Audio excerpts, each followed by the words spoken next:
Salut à toi et bienvenue dans cette vidéo où je vais te partager 5 habitudes qui te rendent pauvre au quotidien. Oui, tu as bien écouté, 5 habitudes qui te vident les poches au quotidien, mais que tu ignores encore jusqu'à présent. C'est vraiment idiot de souffrir toute sa vie pour chercher l'argent, gagner de l'argent et après laisser cet argent voler entre nos mains sans nous rendre compte. Alors, les 5 habitudes que je vais partager dans cette vidéo, que tu le veux ou non, tu seras concerné par au moins une à deux de ces habitudes. Alors, reste-y jusqu'à la fin de cette vidéo pour découvrir de quoi il s'agit et je vais te partager aussi quelques conseils que tu vas appliquer au quotidien pour pouvoir éliminer ces habitudes et voir tes finances changer drastiquement. Alors, si tu es nouveau sur cette chaîne, ce que je t'invite à faire, c'est d'abord t'abonner sur cette chaîne et d'activer la cloche de notification pour ne rien rater de toutes nos prochaines vidéos qui seront publiées sur cette chaîne, car ici nous allons parler de développement personnel, de l'entrepreneuriat, de business, de finances personnelles, de marketing digital, surtout comment gagner beaucoup d'argent sur internet, parce que si tu ne gagnes pas encore d'argent avec ton téléphone, c'est que tu es un ignorant.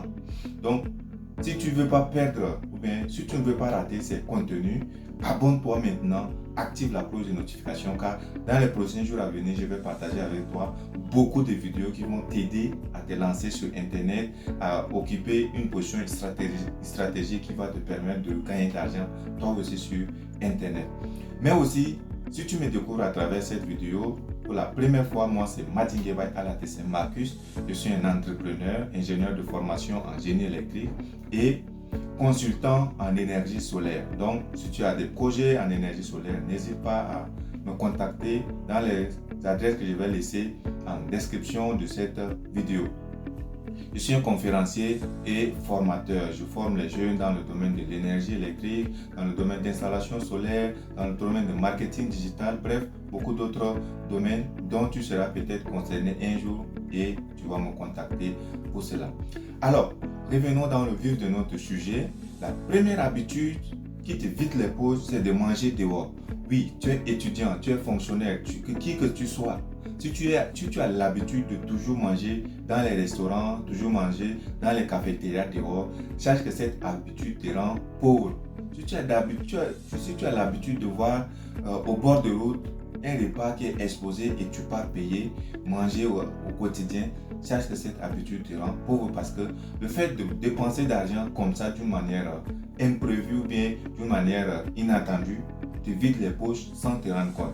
Si tu veux savoir de quoi il s'agit, prends l'habitude de noter à chaque fois que tu achètes quelque chose dehors à manger, prends l'habitude de noter ce montant sur la date et à la fin du mois, comptabilise l'argent que tu as dépensé en mangeant dehors et tu verras combien de fois le montant est tellement grand. Ça peut déjà t'aider à commencer à économiser si tu te rends compte de cette habitude qui te vide les poches. Alors, la deuxième habitude, c'est de vivre pour paraître.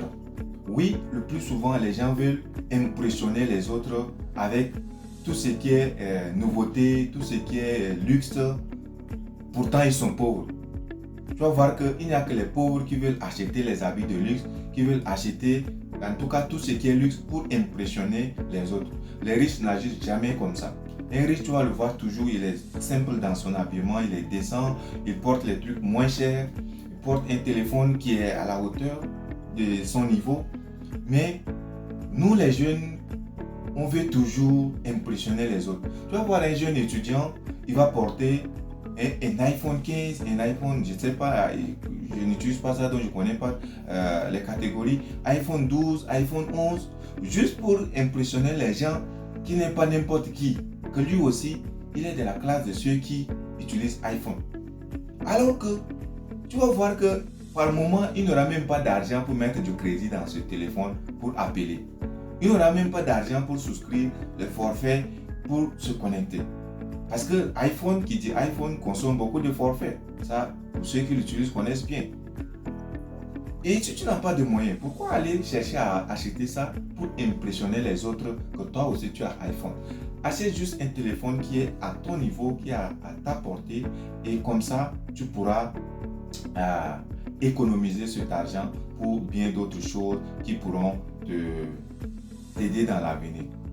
Il y a les jeunes qui sont prêts à acheter les habits de luxe pour impressionner les autres. Oui, c'est vrai de bien s'habiller, de donner une bonne image de soi, mais vis en fonction de tes moyens. Ce qui ne peut pas être à ta portée, ne va pas chercher. Mais quand un jeune voit un habit aujourd'hui sur le marché, ou bien il voit un habit sur son ami à l'école ou bien à l'université, il veut absolument gagner aussi cet habit. Pourtant, peut-être cet ami qui a porté cet habit, c'est l'enfant d'un riche où les parents lui donnent tout et qu'il ne manque de rien. Donc, il peut s'acheter n'importe quel type d'habit qu'il veut. Mais par convoitise, par suivisme, on veut faire les choses qui ne sont pas à notre portée et cette habitude nous rend pauvres. Donc désormais, avant d'acheter un habit, dis-toi, est-ce que c'est à ta portée? Est-ce que c'est vraiment important ou bien est-ce que c'est vraiment urgent d'acheter cet habit maintenant? Du moment où je n'ai pas assez de moyens pour m'offrir tout ce dont j'ai besoin. Parce que si tu veux t'offrir souvent le luxe et n'ayant pas d'argent, ça va te pousser à tricher, ça va te pousser à voler, ça va te pousser à mentir aux parents pour gagner d'argent et obtenir ce que tu veux. Donc, ne sois pas dans cette habitude, vis en fonction de tes moyens, achète ce qui est à ta portée et le meilleur reste à venir quand toi-même tu auras tes moyens nécessaires. Quand tu es encore au dépens des parents, ne va pas au-delà de tes limites, mais achète ce qui est à ton niveau. Je m'adresse aussi aux fonctionnaires, aux salariés, parce que le plus souvent, on dépense d'argent pour paraître riche. On va voir quelqu'un qui n'a pas assez de moyens, mais il va aller s'acheter une voiture, il va aller s'acheter une moto, il va aller s'acheter, en tout cas, les biens de luxe pour montrer aux autres qu'il n'est pas n'importe qui. Ces habitudes nous rendent pauvres et c'est très important de se rendre compte et changer maintenant si on veut devenir riche sur le long terme. Troisième habitude qui nous rend pauvres, c'est les sorties dans les bars, les boîtes de nuit, les fêtes, tous les week-ends. Oui, si tu es quelqu'un qui est habitué avec les fêtes, sache que c'est une habitude qui te rend pauvre. Si tu es quelqu'un qui est habitué à aller dans les bars, aller dans les boîtes de nuit chaque week-end, sache que c'est une habitude qui te rend pauvre parce que ces lieux, c'est des lieux où tu ne peux pas venir là-bas sans dépenser de l'argent. Oui, tu ne peux pas venir dans un bar sans dépenser de l'argent pour boire, sans dépenser de l'argent pour manger, sans dépenser de l'argent pour te déplacer. Parce que souvent ces lieux sont un peu loin de notre proximité et il faut souvent se déplacer pour aller là-bas. Et tout ça demande de l'argent. Toi, tu es jeune étudiant, tous les jours, tous les week-ends, tu es dans les boîtes de nuit. Tu es dans les bars, tu bois, sans penser même à ton avenir, sans penser même à la souffrance des parents. Les parents souffrent pour t'envoyer de l'argent pour tes études, mais c'est toi qui es tout le temps dans les bars en train de boire le week-end avec les filles par-ci par-là pour vivre la belle vie que tu veux. C'est bien de vivre la belle vie. On dit profite de ta jeunesse, mais si tu ne sais pas bien profiter de ta jeunesse, tu vas regretter amèrement demain. Donc, commence par arrêter d'aller dans les lieux comme les bars, les boîtes de nuit, les fêtes et autres. Moi, personnellement, je ne suis pas quelqu'un qui boit. Et tu ne verras jamais aller dans ces lieux-là. À moins que ça soit une circonstance qui m'oblige à aller. Que ce soit un événement particulier où je suis invité et je pourrais prendre la peine d'aller. Mais aller chaque week-end dans ces lieux, dépenser de l'argent pour boire avec les filles et autres, tu ne me verras jamais. D'ailleurs, je ne suis pas quelqu'un qui prend d'alcool. Donc, si tu m'invites, je viens, dis-toi que c'est au moins une bouteille de sucrerie, 2 bouteilles de sucrerie, c'est suffisant. Mais si tu m'invites pour aller boire, dis-toi que je ne vais pas boire. Et ça fait partie de mes principes que tu ne me verras jamais violer ces principes-là. Et c'est ce qui fait ma valeur en fait. J'impose mes principes. Et c'est ce qui fait que je n'ai pas beaucoup d'amis parce que les amis qui viennent vers toi, les Madi Tchaoukaï là, ils veulent seulement profiter de toi pour que tu viennes les acheter à boire, à manger, aller dans ces lieux de fête, alors que c'est des mouvements qui ne t'arrangent en rien. Pense à ton avenir, pense à comment tu vas vivre ta vie demain, pense à comment tu vas investir pour te garantir l'avenir. C'est encore beaucoup plus mieux que de perdre ton temps dans ces lieux. La quatrième habitude qui te fait dépenser de l'argent et t'évite les fautes, c'est de gérer plusieurs copines à la fois. Les gars, je me demande ceux qui gèrent 5 à 10 go à la fois, là, comment vous faites même quoi? Comment vous faites pour gérer plusieurs go à la fois? Parce que c'est une compétence vraiment qui n'est pas donnée à n'importe qui. Mais vous vous arrangez quand même à gérer au moins 3 go, 4 go, 10 go. Hein? Comment vous gérez ça en fait? Dites-moi un peu dans les commentaires comment vous faites pour gérer ces go là au quotidien. Parce que qui dit go dit entretien. Qui dit go dit du temps pour elle. Qui dit go dit vraiment de l'attention. Tu dois avoir de l'attention pour elle. Tu dois avoir son temps. Tu dois l'entretenir. Moi particulièrement, Mago m'a quitté à l'université parce que je n'avais pas son temps. J'étais quelqu'un qui est très occupé dans ses activités. Je gère mes activités, mes business à côté, mes projets. Je cours de gauche à droite pour mettre du pain sur la table et préparer mon avenir. Elle m'a quitté parce que je n'avais pas son temps. Elle dit que moi, tout le temps, je suis occupé avec mes business, avec mes activités et que je n'ai pas de temps pour elle, que je n'ai pas de l'attention pour elle. Et deuxièmement, c'est pas seulement ça la raison, mais elle m'a quitté parce que je n'ai pas d'argent pour m'occuper d'elle. Oui, les filles veulent les gars qui s'occupent bien d'elle, qui l'entretiennent. Donc, si toi, tu n'es pas encore à ce niveau, du moment où toi-même tu es à la charge des parents et c'est toi qui veux t'occuper d'autres personnes à côté, c'est inadmissible. C'est ce qui pousse les gens à aller voler, à aller faire de n'importe quoi pour gagner de l'argent, pour répondre à ses besoins. Donc, sache maintenant que gérer plusieurs go, c'est une source de dépenses qui ne t'aide pas et à partir de maintenant, arrête avec ces multiples go que tu gères. C'est le même plaisir que tu trouves partout. Ce que tu cherches sur plusieurs filles là, c'est la même chose que tu trouves sur une seule fille. Mais pourquoi aller de gauche à droite? Je voudrais aussi m'adresser aux parents qui sont déjà mariés mais qui font toujours la cour encore aux jeunes filles partout dans les quartiers. C'est eux qui courent derrière les jeunes filles à l'université, au lycée pour sortir avec elles. Vous avez déjà vécu votre temps, laissez les petites filles là vivre leur temps aussi. Ne les emmerdez pas ou bien ne gâtez pas leur avenir très tôt. Merci si tu as retenu quelque chose. Maintenant, la cinquième habitude, c'est les achats compulsifs. Oui, les achats compulsifs et émotionnels sont des achats qu'il faut arrêter. Et là, je vais prendre un exemple. Souvent, on a l'habitude d'aller au marché et lorsqu'on tombe sur quelque chose qui nous plaît, tout de suite, on a envie d'acheter cette chose. Je ne sais pas si tu as vécu ou bien tu as remarqué cela. Et ça, c'est quotidien, c'est monnaie courante chez tout le monde. On a toujours tendance à acheter les choses qui nous plaisent lorsqu'on tombe dessus. Et là, pour les salariés, les fonctionnaires et autres, souvent quand ils se retrouvent dans les bars en train de boire et autres, souvent c'est ces marchands ambulants qui passent avec des choses, les habits, les ceintures, les montres, bref, tout ce qui est attirant. Lorsqu'ils voient ces choses, naturellement, ils sont prêts à acheter. Ça, c'est les achats compulsifs et émotionnels.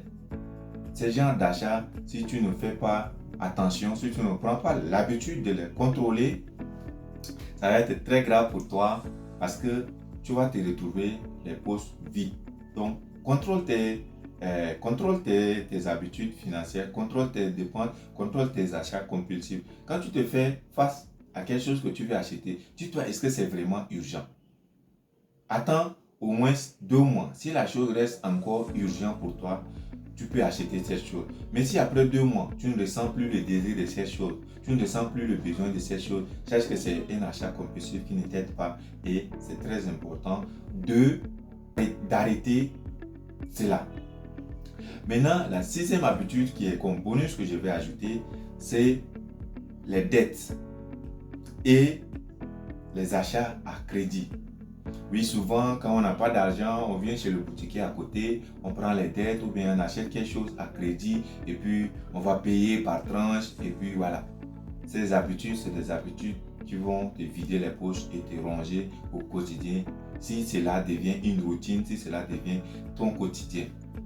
Il faut apprendre à vivre avec les moyens dont tu disposes. Quand tu n'as pas les moyens de t'offrir certaines choses, prends la patience et attends le moment opportun pour acheter ces choses et faire les choses comme il se le doit, mais ne pas mettre la charrue avant les bœufs et chercher toujours à s'endetter pour s'offrir ce dont nous avons besoin. J'espère que ces 5 habitudes, tu te reconnais dans au moins l'une de ces habitudes et le plus important, c'est de prendre la peine de changer. Je vais te partager maintenant quelques stratégies pour éviter cela. La première stratégie que je vais te partager, c'est de budgétiser ses dépenses. Et quand je parle de budgétiser ses dépenses, il faut au quotidien noter toutes les dépenses dont vous voulez effectuer avant de sortir. Si par exemple, je veux aller au marché acheter quelque chose, je budgétise tout ce que je vais aller acheter avec le montant qu'il faut. Je prends juste ce montant-là, je m'en vais au marché, j'achète ce que j'ai écrit sur mon papier ou bien sur mon téléphone, j'achète tout, je rentre. La deuxième stratégie que je venais te partager, c'est la méthode de l'enveloppe. Oui, cette méthode, elle est très efficace si tu veux vraiment bien gérer tes finances. C'est-à-dire, chaque fin du mois, quand tu prends ton mandat ou bien quand tu prends ton salaire en fonction de ton statut, tu répartis tes dépenses. C'est-à-dire, tu vas prendre une enveloppe, tu vas mettre, voilà, ça c'est pour la ration. Une enveloppe, ça c'est pour les loisirs et les besoins personnels. Une enveloppe, ça c'est pour le loyer. Une enveloppe, ça c'est pour telle dépense. C'est-à-dire, tu répartis ces dépenses en fonction de ton capital que tu as. Tu répartis, tu budgétises. C'est-à-dire, dans chaque enveloppe, tu mets le montant que tu as prévu. Et au quotidien, le jour où tu as besoin de quelque chose, tu vas dans l'enveloppe concernée, tu prends l'argent et tu pars utiliser. Maintenant, si cet argent finit, tu dois dire aussi stop. Tu vas attendre la fin du mois prochain pour revenir dans cette enveloppe-là et prendre de l'argent. Et là, ça va te pousser à bien gérer ton argent. Parce que tu sais que si l'argent finit avant la fin du mois et que d'autres besoins vont naître, ça va être difficile pour toi. Donc, ça va te pousser à bien gérer tes finances. Autre chose, c'est de chercher à préparer soi-même. Si tu es étudiant, cherche à préparer toi-même à la maison pour manger. C'est vrai, il peut arriver des moments où tu n'auras pas le temps de préparer parce qu'avec les cours, tu pars du cours le matin au soir, peut-être tu es tout fatigué, tu n'as pas le temps. Mais le plus important ici, c'est la discipline. Si tu connais t'organiser, tu auras toujours le temps de préparer à manger, de réviser tes cours, d'aller à l'école et gérer tout ça à la fois. Donc, préparer pour toi-même à la maison te permet de réduire les dépenses et non seulement ça, ça te permet de préserver ta santé parce que tout ce que tu manges dehors, tu ne sais pas quels sont les condiments qu'on met dedans. Et ce qu'on prépare pour vendre dans les restaurants et autres, souvent, surtout dans les cafétérias, parfois, il n'y a pas d'hygiène. Du coup, c'est toi-même qui vas acheter la maladie et ramener à la maison chez toi. Et après, tu vas devoir dépenser assez d'argent pour te soigner. Alors, regarde un peu ce que tu imposes aux parents par ta manque de discipline. Alors, désormais, cherche à manger ce que toi-même tu prépares. Cherche à manger, cherche à préparer toi-même pour manger parce que en préparant toi-même, tu connais le degré d'hygiène que tu dois appliquer parce que c'est de ta santé qu'il en dépend, c'est de ton avenir qu'il en dépend parce qu'il ne faut pas passer tout son temps à chercher l'argent et au lieu de pouvoir bien profiter de cet argent, demain on va t'imposer que voilà, tu ne dois pas manger ceci, tu ne dois pas manger cela pour des questions de santé. La santé, c'est la chose la plus importante à bien préserver, à bien s'occuper d'elle parce que si tu perds la santé, il n'y a pas de chose qui fait plus mal que ça. Alors les amis, j'espère que nous sommes arrivés au terme de cette vidéo. Dis-moi en commentaire, à part ces 5 habitudes, quelles sont les habitudes que toi tu as l'habitude de pratiquer qui te font dépenser d'argent et que à travers ce réveil, tu vas prendre la peine désormais d'arrêter drastiquement avec ces habitudes et contrôler tes finances. Sur ce, je vous remercie. Abonnez-vous à la chaîne pour ne pas rater la prochaine vidéo que je vais publier sur cette chaîne le samedi. À nous revoir très bientôt. Ciao, ciao.